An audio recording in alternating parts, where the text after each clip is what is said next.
A young man named Mek is interested in nothing but video games.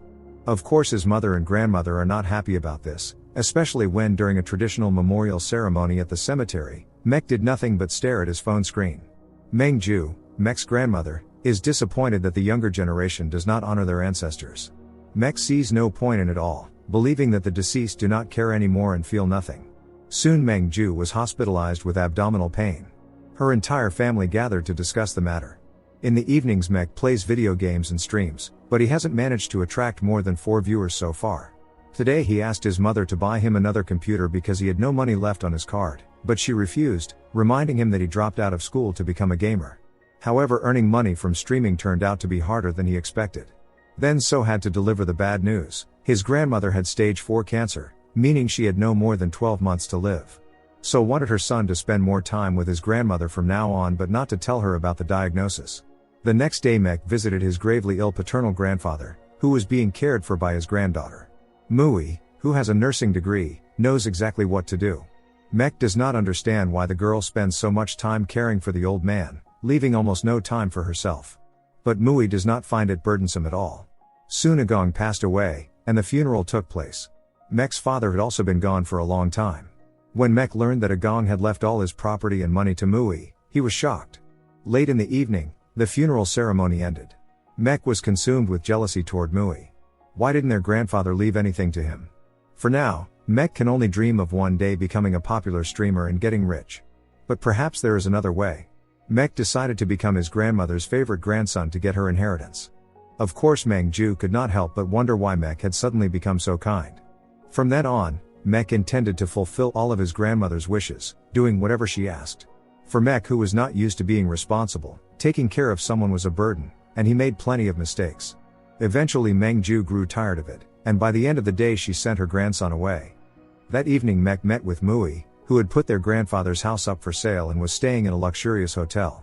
Mek did not hide the fact that he wanted to take care of his grandmother for the sake of inheritance. But Mui doubted that Meng Ju was as wealthy as their paternal grandfather. However, Mek knew this was his only chance to secure the life he dreamed of. Mui advised Mek to spend as much time with Meng Ju as possible. Attention is exactly what elderly people need. Mek even decided to sell his computer so he could move in with his grandmother and take care of her. He bought groceries, hoping to impress her this way, but it didn't work. Then the young man decided to lay all his cards on the table, telling his grandmother that she had stage 4 cancer and that her children simply did not want her to know. Mek declared that he wanted to dedicate this time to her. Meng Ju, barely holding back her emotions, nodded. Mek had to start waking up at 5 in the morning with his grandmother. Naturally, he was not used to such an early rise. Meng Ju makes a living by selling grains. Mek volunteered to help her. He was sure that his grandmother did not do this out of real necessity but because she loved to work. Later in the day, Meng Ju met with her friend Njek, who also had cancer. Njek told Meng Ju how lucky she was to have her grandson by her side. Mek had to put up with his grandmother's rather difficult character. Mek's mother regularly visited them. The young man never missed an opportunity to serve his grandmother. Later, when the entire family gathered at Meng Ju's house, she announced that she knew about her cancer. Mek said that his grandmother had the right to know the truth. Meng Ju did not want to be a burden to the family, but all of her children unanimously stated that it was no burden at all. Mek was clearly displeased to find himself with competitors. Later, Mek directly asked his mother what she expected from Meng Ju. So was confused because as a daughter, it was her duty to care for her sick mother. Currently she works night shifts to manage everything. When Meng Ju learned from her grandson that her daughter had not slept for more than a day, she was deeply upset. Meng Ju did not want any of her children to sacrifice their lives for her. Mek told his mother that she no longer had to carry everything on her shoulders. He would now be the one to take his grandmother to chemotherapy. Mek asked Mui to give him and his grandmother a ride to the hospital. Mui treated Meng Ju with great care because she knew how to handle elderly people. Although Mek was trying his best, his grandmother did not fully trust him, considering him irresponsible and frivolous. Meng Ju now spent a lot of time reflecting on her life and often thought about her late husband. She was not yet ready to die. Mek said that she surely had many years ahead of her because she had lived a righteous life. Of course, in reality the young man was hoping for the opposite. On the other hand, all this was benefiting Mek, as taking care of his grandmother made him more patient. He took on all household chores, helping her in everything. Sae, the younger son, also visited her occasionally, openly asking for financial help. Meng Ju was glad when he stayed away for a long time, as it meant he was doing well. Meeting Mui, Mek asked her how to deal with his grandmother, as she constantly radiated sarcasm. Mui suggested that it might be a defense mechanism. One day Mengju visited her eldest son, Kyung. Naturally Mek accompanied her. Kyung, who had a wife and daughter, intended to have her move into his home. Everything was well equipped there, so Kyung wanted her to move in as soon as possible, selling her own house. Of course Mek did not like this arrangement and stated that his grandmother needed constant care because the doctor had prescribed a course of chemotherapy. Additionally, her store's regular customers would surely be worried about her absence. Mek's uncle wanted to reward him with money for what he had done for Mengju, but Mek firmly stated that he was not doing it for a reward. The man continued to insist that his mother should stay with him. He worked remotely, so he had the opportunity to take care of her. Moreover, it would be wrong to place all the responsibilities on his young nephew. Mengju had not yet made a final decision, expressing a desire to visit a temple in the city. Her son and his family accompanied her, trying not to show their sadness in front of Mengju. Mek continued to take care of his grandmother in every possible way, worrying that she might still move in with his uncle. Later at the temple, Mengju asked her grandson to write down a wish for a prayer. Mengju wished for her children's happiness and for her grandson to find a good job. But this clearly was not part of Mek's plans, and he kept convincing his grandmother that Kyung did not care about her. Mek himself, by the way, wrote his own wish for his grandmother to win the lottery. Kyung had already planned his mother's move for the upcoming weekend. She listened silently, looking sad. Could it be that Mek was only pretending that she was important to him? To this, Mek replied that he was simply doing what a good grandson should do. Due to chemotherapy, Mengju's hair started falling out. Mek supported his grandmother in every possible way, saying that even if she went completely bald, it would not spoil her appearance at all. Soon Mengju lost all her hair. Mek continued to take care of his grandmother, trying to cheer her up. Mengju truly appreciated it, but on the other hand she felt sad that her children were visiting her less and less. Naturally each of them had their own life. Besides, Kyung was probably offended by his mother for not moving in with him. At some point Mengju noticed that her money was missing. Mek, who had prudently installed a surveillance camera, showed his grandmother the footage. It turned out that her younger son had stolen the money. The next day Mek demanded that his uncle return all the money. Sai admitted that he had been forced to do so due to enormous debts. Mek advised his uncle to disappear for a while until the story was forgotten. On his part Mek promised to take good care of his grandmother. To Mengju, Mek lied that Sai had not been home. Later, a man visited Mengju regarding the sale of her house. The woman was bewildered. The man explained that he had come across an online listing for the sale.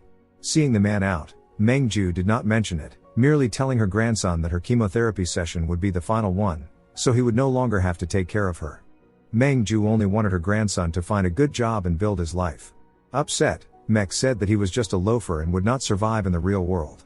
But Mengju, despite everything, believed in her grandson, who asked for permission to stay a little longer. Mengju announced that tomorrow he would meet someone. The next day they visited Mengju's older brother, who lived in a luxurious mansion. Mengju asked him for money for her own funeral because she had nothing. When their parents passed away, he inherited everything. They left all the money and property to their son because they followed traditions, even though it was Mengju who took care of them when they got sick. In the end Mengju received nothing from her brother, who no longer wanted to see her in his house. She and Mek returned home in silence. Despite everything, Mek continued to take care of his grandmother. Mengju said that she wanted a beautiful grave so that all her loved ones would visit her. Unfortunately chemotherapy did not bring any improvements, so the doctor saw no point in continuing the treatment. The disease was progressing rapidly. However Mek lied to his grandmother, saying that the treatment had worked, so no more sessions were needed. But Mengju immediately realized it was a lie. Just yesterday Jack, Mengju's friend, had passed away without finishing her treatment, so Mengju wanted to know the truth. In tears, her daughter said that there was nothing they could do but accept things as they were. Mengju took the news with dignity, but at night she cried, begging God to take her sooner. The pain was unbearable. Mek didn't know how to help his grandmother, so he just stayed by her side. Upon learning that their mother's condition had worsened, all of her children gathered, but Kyung was only concerned about selling the house. Mek begged his mother not to let Mengju sign the papers. One way or another, Mengju left the house to her youngest son so that he could pay off his debts. This meant that Mek would receive nothing. Soon Mengju's condition deteriorated further, and she was hospitalized. Her daughter was the only one of the children who truly cared. Mek asked his grandmother why she left her house to Sae, the most ungrateful of her sons. Mengju replied that it was because he had suffered the most. But Mek was sure that Meng Ju herself allowed Sae to take advantage of her. She had done exactly what her parents once did. Mek returned to his usual life, living in his mother's house and spending all his time playing video games. So was upset that Kyung didn't even plan to attend their mother's funeral when the time came. She tried to make her son understand that in this life, the most important thing is not to receive but to give. Mui volunteered to take care of another sick relative, whose only son had died several years ago. Mui suggested that she and Mek team up and later share the inheritance. But Mek wasn't sure about anything anymore. He had tried so hard to take care of his grandmother, yet in the end he was left with nothing. Unexpectedly Mui confessed that on the day their grandfather passed away, he had choked. Mui could have helped him but didn't, not wanting to prolong his suffering. Their grandfather had long been asking Mui to let him go to his ancestors. Every day Meng Ju prayed, begging the goddess to free her from sorrow and illness. She missed her grandson terribly. He in turn missed his grandmother. As soon as Meng Ju's house was sold, Sae sent her to a nursing home. When Mek found out, he immediately went there. Sae had paid for the nursing home and even decided to give Mek part of the money from the house sale, but Mek refused, not wanting to accept anything from his uncle. Meng Ju was overjoyed to see her grandson, who couldn't bear the thought of losing the person who had recently become the closest to him. Mek offered his grandmother to come with him, to home. Surprisingly Meng Ju agreed. She was worried that cancer might be passed on to her children. However, there was nothing they could do about it. Meng Ju tried to love all of her children equally, but she was truly grateful only to her daughter. On New Year's, Kyung's family visited them. Kyung was ashamed to face his mother after everything that had happened. Mek explained to his uncle that there was no point in tormenting himself with guilt. The best thing they could do for Meng Ju now was to leave the past behind and be together as a family. By that time Meng Ju could no longer get out of bed. Kyung held his mother's hand, hoping for her forgiveness. Even at night Mek watched over his grandmother, not wanting her to feel lonely when her time came. When it became clear that Meng Ju was dying, Mek cried. The funeral took place. Mek took it very hard. Unexpectedly he received a phone call. Meng Ju had a secret savings account with a large sum of money, and she had left everything to Mek in her will. The young man remembered that his grandmother had mentioned this to him many years ago, but he hadn't listened because he was too busy playing on his phone. The funeral ceremony continued. So cried, as did Kyung, while Sae simply kept a grim face. Mek however felt that he had done the right thing. And his patience had been rewarded. Don't forget to subscribe to our channel not to miss more exciting new products. Also, the authors will be pleased if you leave your opinion in the comments.